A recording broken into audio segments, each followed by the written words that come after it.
صاحب ایک تو 2019 سے لے کر اب تک 5 سال گزر گئے، اس سے پہلے 5 سال تب بھی انتخابات نہیں ہوئے، 10 سال کا یہ عرصہ کنٹینیوس سسٹمیٹک ڈیموگرافک چینجز لے کر آئی جا رہی تھی کشمیر کے اندر، کو فائدہ ہوا انڈیا کو؟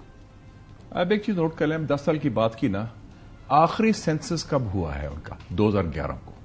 انہوں نے سینسس جان بوجھ کے نہیں کرایا، اس لیے کہ 32 لاکھ لوگوں کو انہوں نے ڈومیسائل سرٹیفکیٹ دیے، باہر سے لوگ امپورٹ کیے گئے ہیں، اور highest soldier civilian ratio in modern warfare occupied Kashmir میں ہے، 10 سیولین 1 فوجی۔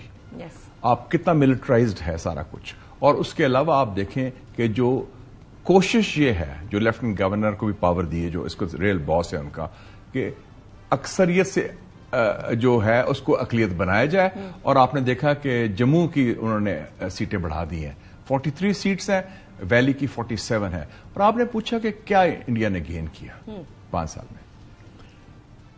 چین سے لڑائی ہوئی اس کے بعد، کیونکہ امیت شاہ نے ڈکلیئر کیا تھا کہ Aksai Chin is part of India, جیسے ہمارے پر بھی کلیم کرتے ہیں۔ ایک تو یہ ہو گیا، جو الیکشن بھی ہوا ہے، مودی الیکشن ہارا ہے بیسیکلی، 303 سیٹیں سے 240 بن گئی۔ He has to rely on his own allies. اور تیسری بات ہے کہ he has lost the region. Bangladesh جو سب سے بڑا ان کی حریف تھی، ایلائی تھی، پراکسی، وہ تو ختم ہو گیا نا۔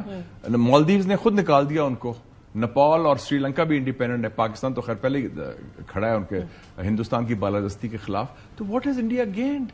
دے ہیو لاسٹ آؤٹ۔ وہ آئسولیٹڈ ہے اس وقت اپنے خطے میں، اس خطے میں آئسولیٹڈ ہے، بلکہ ہمیں ہماری قبولیت زیادہ ہے ہندوستان سے پورے خطے میں، اسپیشلی ابھی بنگلہ دیش والی سچویشن جس طرح ریپڈلی چینج ہو رہی ہے، that is very positive for Pakistan in itself. بڑی پازیٹیو بات ہے، میں تو کہہ رہا ہوں بڑی اچھی خوشخبری ہے، اور میرے دل کو بڑی تسکین پہنچی کہ 11 ستمبر کو قائد اعظم کی برسی ڈھاکہ میں منائی گئی۔ کتنی بڑی ونڈیکیشن ہے۔ ایبسولوٹلی۔ اچھا مرشد صاحب، اب پھر سوال یہ پیدا ہوتا ہے کہ ایک طرف تو آرٹیکل 370 اور 35A ایبروگیشن ہو گئی، کشمیر کو انہوں نے اپنا حصہ اپنے قوانین کے حساب سے بنا لیا، اصل میں کشمیر بھی ایکسپٹ نہیں کر رہا اس کو، نہ کشمیریز ایکسپٹ کر رہے، لیکن اب میجر جماعت انڈیا کی یہ کہتی ہے کہ ہم اس کا اسٹیٹ ہوڈ بحال کریں گے کشمیر کا۔ یہ بلو نہیں ہے؟ مودی کے سارے جتنا کام کیا ہوا تھا اس نے کشمیر کے اندر، is this not a blow? Absolutely correct. اور یہ کہتے ہیں دیر آئے درست آئے۔ پاکستان کا، کشمیری عوام کا، بین الاقوامی برادری کا کیا موقف تھا کہ یہ جو کام مودی نے 5 اگست 2019 کو کیا تھا وہ غیر قانونی، غیر آئینی، غیر جمہوری اور اقوام متحدہ کی قراردادوں کے منافی تھا۔ اور لیکن اس کی تائید ہندوستان کے اندر سے ہو رہی تھی کچھ حلقوں میں۔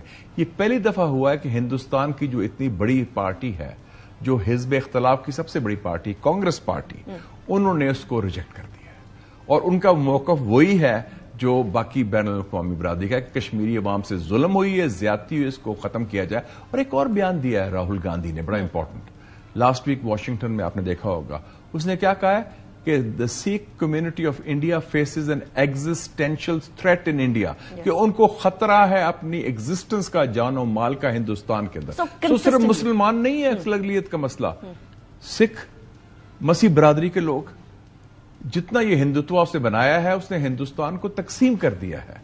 وہ ایسٹرن انڈیا کی سائڈ پر بھی، وہ کوکی لینڈ جو سارا ہوا، وہاں بھی یہی صورتحال چل رہی ہے۔ تو ایگزسٹینشل کرائسس تو بہت ساری کمیونٹیز کو انڈیا کے اندر ہے، اس کے اندر کوئی ڈاؤٹ کی بات نہیں ہے، اور سسٹمیٹک طریقے سے ایز آئی آلریڈی ارج کے ڈیموگرافک چینج تو ہو رہی ہے۔ لیکن اب جو کل انتخابات ہیں مشاہد صاحب، اس میں کیا توقع کی جائے؟ کیونکہ جماعت اسلامی نہاد انتخابات ہے، پہلی بات تو شام ہے، it is not a genuine election, جعلی الیکشن ہے۔ لیکن چونکہ کشمیری عوام پر اتنا جبر، اتنا ظلم، اتنا گھٹن ہے، انہوں نے کہا کہ ایک موقع ہے، یہ بھی ووٹ کو ہتھیار کے طور پر استعمال کر کے جو مودی رجیم، RSS، BJP، ہندوستان کی جو قابض فوج ہے، اس کے خلاف تو ہم ایک اظہار خیال کریں نا، تو چاہے یہ بھی ایک راستہ ہے ہمارا مزاحمت کا، جماعت اسلامی، تو یہ متبادل نہیں ہو سکتا حق خود ارادیت کا۔ Absolutely. So it is a form of resistance جو کشمیری عوام کریں، اور وہ ٹھیک کر رہے ہیں، ہاں، کیونکہ وہ ریزسٹ کر رہے ہیں نا۔ ابھی جو الیکشن ہوا تھا کیا ہوا؟ انجینئر رشید کہاں سے جیتے؟ انہوں نے ہرا دیا، ان کے بچوں نے الیکشن، وہ جیل میں تھے، اور وہ رولا صاحب بھی جیتے، جو سارے ان کی پالیسیز کے خلاف ہیں۔ سو ناؤ یہ دکھانے کے لیے کہ مودی غلط تھا، یہ اب کشمیریز نکل کر ووٹ کریں تو ٹھیک ہے، لیکن کچھ جماعتیں ایسی جو کہ جماعتیں بڑے عرصے سے الیکٹورل پروسیس کا یا کشمیر کے اندر جو بھی سسٹم چل رہا تھا اس کا بوائیکاٹ کیے بیٹھی تھی. Jamaat Islami is one of them. 1987 کے اندر لاسٹ انہوں نے انتخابات لڑے تھے اور اب جا کر وہ بھی محاذ بنا تھا MUF مسلم متحدہ محاذ، اب جا کر ان کا واپس الیکٹورل سسٹم میں واپس آنا. مشاہد صاحب یہ کس چیز کی عکاس اور غماز ہے؟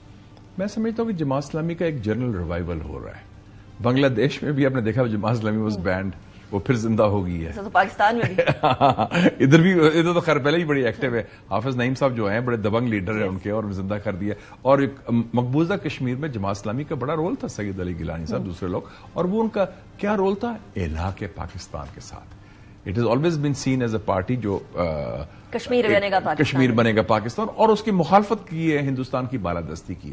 تو میں سمجھتا ہوں کہ ہم تو ویلکم کرتے ہیں جماعت اسلامی کا آنا. اچھی ان کا ایک رول ہے اور اچھا ہے وہ بھی ایک فیلڈ میں آئے تاکہ جو پرو انڈین پولیٹیکل فورسز ہیں وہ تو آئسولیٹ ہو گئی ہیں. رائٹ. اب کل کے حالات مشاہد صاحب وہ آپ کیا توقع کر رہے ہیں؟ بیکاز آبویسلی مودی کے بھی پورا یہ کوشش ہوگی کہ وہ انتخابات کو سوے کرنے کی کوشش کرے اپنی مشینری استعمال کرتے ہوئے. As you rightly pointed out کہ 10:1 کی ریشو ہے سیولینز اور soldiers, highest ratio in any militarized country. کل کی سیکیورٹی صورتحال کیا دیکھ رہے ہیں آپ؟ لوگوں کو اپنا حق خود ارادیت تو چلیے ابھی بعد کی بات ہے، لیکن اپنا ووٹ دینے کی الاؤنس بھی ملے گی یا نہیں؟ اس میں ایک اور ایلیمنٹ بھی ہے کہ انتخابات تو چل رہے ہیں اور ووٹنگ میں حصہ بھی لوگ لیں گے کیونکہ وہ ہندوستان کی بالادستی کی مخالفت کرتے ہیں، لیکن ساتھ ساتھ مزاحمت بھی چل رہی ہے. آپ کو پتہ ہے جموں میں بھی جو میں کہوں گا حریت پسند فریڈم فائٹرز جو ہیں، جو انڈیجنس ہیں، یاد رکھیں کہ کشمیر کی جو اپرائزنگ ہے it's popular spontaneous widespread indigenous. یہ مزاحمت کریں. اب جیسے فلسطین میں انہوں نے حریت پسندوں نے ایکسپٹ نہیں کیا اسرائیل کی بالادستی، اس طرح مقبوضہ کشمیر میں بھی کشمیریوں نے ایکسپٹ نہیں کیا. تو دونوں ٹریک چل رہے ہیں، مزاحمت بھی چل رہی ہے اور ساتھ ساتھ وہ ووٹنگ بھی چل رہی ہے. اور آکیپائنگ فورسز کے جو طریقہ کار ہے وہ بھی ہمیں بڑا سملر نظر آتا ہے. بالکل، وہ تو آئیڈیالوجیکل فرسٹ کزن ہے نا مودی اور نیتن یاہو. ان کا طریقہ واردات وہی ہے. دونوں اسلام دشمنی کی بنیاد پر ہیں، دونوں اکثریت کو اقلیت بنانا چاہتے ہیں اور دونوں ایکسٹریم قسم کا ظلم کر رہے ہیں اپنی آبادی پر، فلسطین پر اسرائیل اور مقبوضہ کشمیر میں ہندوستان. اور آپ نے، میں ابھی ٹویٹ دیکھ رہا تھا آج عید میلاد النبی کا ہے، اس آیت اللہ خامنئی کا، اس نے کہا کہ we support the oppressed Muslims of India, Gaza and Myanmar. انہوں نے روہنگیا کی بھی بات بھی کی. تو مسلمز میں انہوں نے لاسٹ ٹائم بھی انہوں نے کیا تھا، مقبوضہ کشمیر کی بات بھی کی تھی. تو اس کا امپیکٹ ہر جگہ ہو رہا ہے. سو اب اس چیز کو جس طرف آپ نے بھی اشارہ کیا، فریڈم فائٹرز، ایک سڈن سرج آیا ہے ان کی ایکٹیویٹیز کے اندر بھی. سڈن سرج کے اندر ہم لوگوں کو ہائی ٹیک اکوپمنٹ بھی وہ استعمال کرتے ہوئے نظر آ رہے ہیں. ہائی ٹیک آرمز اینڈ ایمونیشنز، وہ آرمز اینڈ ایمونیشن جو شاید افغانستان کی طرف ہو، پھر وہ ایران سے ہوتا ہوا، دیر کوڈ بی. بازار ہے، آرمز بازار ہے. امریکہ نے خود، آپ نے دیکھا ہے کہ وہ جو ڈبیٹ ہوئی ہے کملا ہیرس کی اور ٹرمپ کی، ٹرمپ نے کیا کہا ہے؟ اس نے کہا $85 بلین ورتھ آف اکوپمنٹ امریکہ چھوڑ کے بھاگا ہے. $85 بلین. تو وہ تو آرمز بازار ہے، وہ تو any body can buy from the بازار.